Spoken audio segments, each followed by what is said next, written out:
যে শাহজালাল রহমতুল্লাহের মাজারে সেখানে মসজিদে মিলাদ কিয়াম বন্ধের জন্য নাকি একটা ষড়যন্ত্র করা হচ্ছে। সাবধান, সিলেটে সেটা হবে না। এটা সিলেট, কথা বলেন না কেন আপনারা? এটা বাংলার দক্ষিণ অঞ্চল না, এটা বাংলার উত্তর অঞ্চল না, এটা সিলেট। এটা শাহজালাল রহমতুল্লাহ আলাইহি উর্বর করে গিয়েছে। আর আল্লামা ফুলতলি সাহেব কাবলা রহমতুল্লাহ আলাইহি তার গোটা জীবন মেহনত করে আকীদায়ে আহলুস সুন্নাত ওয়াল জামাতের রঙে সিলেটের মানুষকে রঙিন করে দিয়েছে। আহলুস সুন্নাত ওয়াল জামাতের আকীদা, আদর্শ, আমেল, আমল এবং সুন্নি জনতার আবেগকে নিয়ে যদি ষড়যন্ত্র করা হয়, সিলেটে শাহজালালের দরগায়ে আহলুস সুন্নাত ওয়াল জামাতের অনুসারীদের একটা মুহাব্বতের কাজ দিয়ে যদি ষড়যন্ত্র করা হয়, কেউ লাগবে না।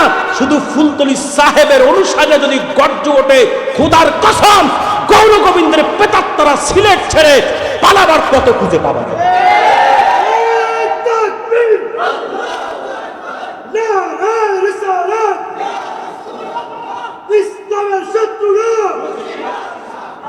আপনাদেরকে যে ইমান শাহজালাল শিক্ষা দিয়ে গিয়েছে, সেই ইমানে আমি শুধু একটু বারুদের ঘষা দিয়ে গেছি। কথা বলেন না কেন? আর বাকিটা নেতৃত্ব দেওয়ার মতো লোক তো আছে। সিলেটবাসী আপনাদের অভিভাবক আছে, মুরব্বী আছে। ফুলতলি সাহেব কাবলা রহমতুল্লাহ আজকে বেঁচে নাই। আমি এই কথা আজকে শুধু বলছি তা না, 2017 সাল থেকে সিলেট আসি, তখন থেকে বলছি ফুলতলি সাহেব কাবলা বেঁচে নাই, কিন্তু তার যোগ্য উত্তরসূরি আল্লামা হুসামউদ্দিন চৌধুরী এখনো বেঁচে আছে। তিনি কাউকে ভয় পায় না। কথা বলেন না কেন? তিনি কাউকে ভয় পায় না।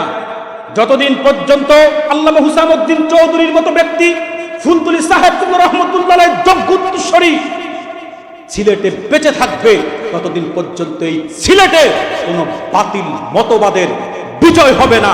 কোনো বাতিল মতাদর্শ লোকদের বাতিল মতাদর্শ প্রচার করে কিংবা প্রভাব খাটিয়ে আধিপত্য বিস্তার করবে সেই সুযোগ হবে না ইনশাআল্লাহ।